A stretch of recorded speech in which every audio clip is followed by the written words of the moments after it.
नमस्कार, स्वागत है आपका। मैं हूं आपके साथ अंकित शर्मा। फ्रेम में जो आपको हमारे साथ आज दिखाई दे रही हैं, अखिल भारतीय ब्राह्मण महासभा के राष्ट्रीय अध्यक्ष लखन शर्मा नंबरदार जी आज हमारे साथ हैं। लखन जी, सबसे पहले स्वागत है आप।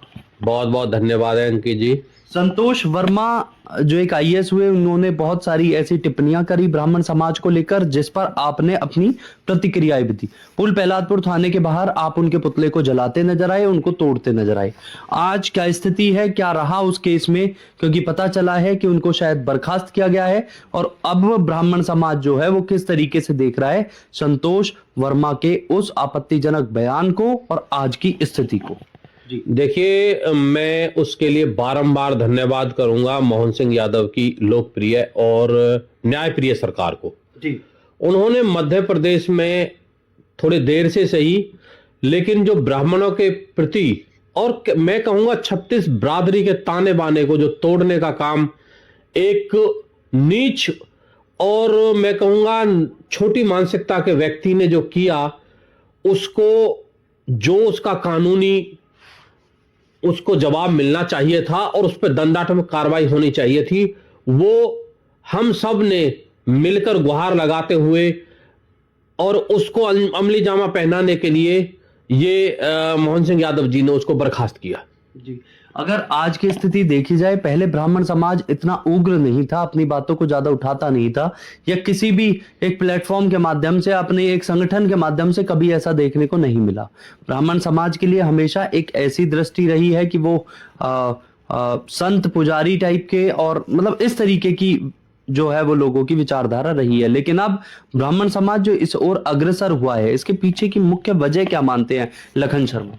देखिए, ब्राह्मण एक बहुत ही न्यायप्रिय और धार्मिक और बड़ी सोच रखने वाली एक जाति है।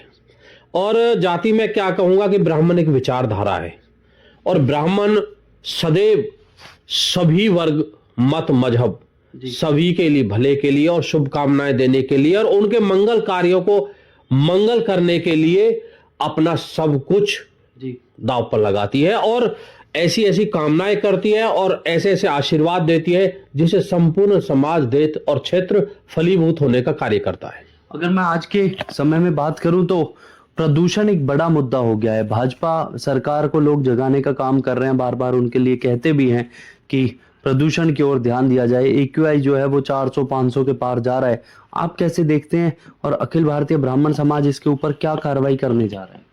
देखिए, मैं तो ब्राह्मण समाज और अखिल भारतीय ब्राह्मण महासंघ, हम अपने राजा और हमारे सभी माननीयों से और सभी अफसरान से यही दरखास्त करने का प्रयास करेंगे कि जो भी समुचित इस जहरीली हवा को, जन जन की जो हानि स्वास्थ्य के प्रति हो रही है, उसको बचाने का जो भी प्रयास, कड़े से कड़े प्रयास किया जाए। जैसे अभी एनसीआर में बहुत अच्छा सराहनीय कदम BS4 को और उनको प्रतिबंध करने के लिए किया गया है, और कंस्ट्रक्शन पर रोक लगाने के लिए कार्य किए गए, और पानी का भी जगह जगह छिड़काव का सारे कार्य चल रहा है।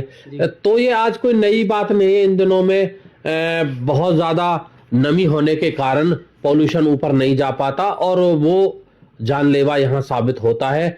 तो इसके लिए मैं तो यही गुहार लगाऊंगा कि माननीय हमारे इस पर ध्यान देते और ध्यान दे भी रहे हैं, और सभी हुक्मरान भी इस ओर ध्यान देके इसको जल्द से जल्द समाप्त करने का कार्य करें। अरावली को लेकर एक अभी हाल ही में सुप्रीम कोर्ट का एक टिप्पणी हुई है, और उनकी तरफ से एक समझिए कि सुप्रीम कोर्ट के ऑर्डर हैं कि अरावली जो 100 मीटर से ऊंचाई है उनको ही पहाड़ माना जाए, बाकी जो है वो पहाड़ की श्रेणी में नहीं आते, अरावली पर्वत श्रृंखलाओं की श्रेणी में नहीं आते। आप इसको कैसे देखते हैं? क्या इससे प्रदूषण और बढ़ेगा, या हम कैसे अपने, आप समझिए कि जो भविष्य में जिससे हमें ऑक्सीजन मिल रही है, हम उनको कैसे सुरक्षित कर पाएंगे? देखिए, हमारे लिए पेड़, हमारे लिए नदियां और हमारे लिए पहाड़ सब इतना जरूरी है कि उनके बिना हमारा जीना और हमारा रह पाना और सांस लेना सब कुछ दुभर है। तो मैं इन्हीं सभी बातों को आप सबको ये बताना चाहता हूं कि पहाड़ों का भी उतना ही महत्व है, जल का भी उतना ही महत्व है, और हमारी नदियों का भी उतना ही महत्व है, और पेड़ों का भी उतना महत्व है। तो इनको ध्यान में रखते हुए इन सब चीजों का ध्यान हम सबकी सरकार को और हम सबको, हमारी सबकी जिम्मेवारी उनको रखना चाहिए। बिल्कुल। एक और अहम सवाल, आजकल कांग्रेस वोट चोरी के आरोप लगा रही है भारतीय जनता पार्टी पे, और लगातार अगर मैं बात करूं आपकी, लखन शर्मा नंबरदार जी की, तो आप लगातार भारतीय जनता पार्टी को सपोर्ट करते रहे हैं। अपने बयानों के जरिए भी आपने हमेशा भारतीय जनता पार्टी को कभी भी कटघरे में खड़ा ना करने का काम किया है। आपने हमेशा उनके पक्ष में रहने की बातें कही हैं। इस वोट चोरी वाले मुद्दे पर आप कैसे देखते हैं कांग्रेस पार्टी को और उनके लगातार लगाए जा रहे आरोपों? देखिए, मेरा तो ये कहना मानना है, और नाच ना जाने आंगन टेढ़ा जी। देखिए, आपके बूथ लेवल का कोई आपके पास कोई भी कार्यकर्ता नहीं है जी। जिले की आपके पास चुनावों के बाद संगठन बना है जी। प्रदेश का आपके पास कोई संगठन छोटा मोटा है। देखिए, आप बिना फौज के सरदार कभी नहीं जीत पाता। जी। बिना फौज के कभी भी कोई कमांडर आपने देखा है कि पाकिस्तान को फतह किया किसी बिना फौज के? जी। तो अंकित जी, ये बातें ना उनको अपने आप में झांकनी चाहिए कि वोट चोरी, वोटर तक कौन पहुंचता है? वोटर तक कार्यकर्ता पहुंचता है। कार्यकर्ता पार्टी और सरकार की रीढ़ होता है। वो जन जन तक उनकी भावनाओं को पहुंचाता है। हुक्मरानों के सभी जो भी हुक्मरान होते हैं और संगठन के जितने भी बड़े पदाधिकारी होते हैं, पार्टी के जितने भी बड़े लीडरान होते हैं, उनकी सोच को, उनकी भावना को, वो जनता के प्रति क्या संदेश देना चाहते हैं, उस संदेश को वो जन जन तक पहुंचाने का टोलियों के माध्यम से, जी, मल्टीमीडिया के माध्यम से, सोशल मीडिया के माध्यम से और पत्रकारिता के माध्यम से, जिससे भी वो नीचे लेवल से मैं कहता हूं कि वो जन जन तक वही पहुंचाते हैं। और वो जब आपके पास फौज ही नहीं है, अकेले सरदार, कभी उन्होंने कुछ नहीं जीता आज तक, न प्रदेश जीता, न देश जीता, न क्षेत्र जीता।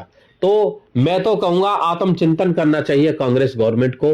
वोट चोरी जैसे अनगढ़ आरोप लगाने से, और वो सिद्ध भी हुए हैं। गुदराने गांव में चेयरमैन साहब हैं उमेश गुदराना जी, उनके वहां भी ये बताया गया कि वहां इतनी वोटें हैं, उतनी। अरे गांव राम है, गांव राम में अगर किसी एक मकान पे 50 लोगों के वोट बन गए हैं तो आप वेरीफाइड कीजिए कि भाई ये गलत है। वोटर तो वोटर है, अगर वोटर तो एक ही वोटर नहीं है ना।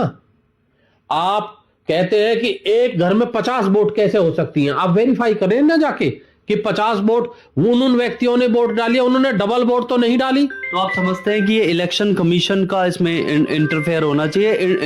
देखिए, मैं तो कहता हूं कि इस अनगढ़ और इस तरह के जो है ना आरोपों को लगाने के लिए, और दिल्ली में लगाया गया, दिल्ली की जिसको स्वयं भाजपा गवर्नमेंट ने पकड़ने का कार्य किया था चुनावों से पहले, जो आम आदमी, उन लोगों ने, इनके इंडी गठबंधन ने कर रखा था। तो मैं तो कहने का मेरा सीधा साधा यही एक मतलब है कि आप अपने संगठन को मजबूत कीजिए, जन जन तक अपनी बात को पहुंचाने का कार्य कि हम ये भविष्य में इस तरह से इस सरकार से बेहतर कर पाएंगे, तभी देश आपको सत्ता सौंपने के लिए तैयार होगा। अन्यथा तो इन बातें कि वोट चोरी हो गई, वो हो गया, ये हो गया।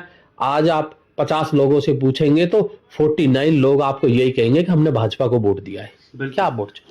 तो देखिए, ये सारे तमाम वो चीजें थी जिनको लेकर अखिल भारतीय ब्राह्मण महासभा बहुत सजग है, प्रखर रूप से अपनी आवाज उठाने का काम करते हैं लखन शर्मा नंबरदार, और लगातार भारतीय जनता पार्टी को सपोर्ट करते हुए दिखाई भी दे रहे हैं। और अब से पहले भी, चाहे वो फरीदाबाद की लोकसभा में केंद्रीय मंत्री कृष्णपाल गुर्जर को सपोर्ट करना हो, या फिर उससे पहले दिल्ली जाकर रामवीर बिधूड़ी जी जो बड़े स्तर पर सांसद का चुनाव लड़े और जीते भी, चाहे उनको सपोर्ट करना हो, तो इस तरीके से भारतीय जनता पार्टी को सपोर्ट करते हुए अखिल भारतीय ब्राह्मण महासंघ और अध्यक्ष लखन शर्मा नंबरदार दिख जाते हैं। लेकिन अरावली का मुद्दा बहुत अहम, बड़ा महत्वपूर्ण था, जिसको लेकर आज इन्होंने कहा है कि सरकार को, व्यक्ति विशेष को उसका चिंतन करना चाहिए।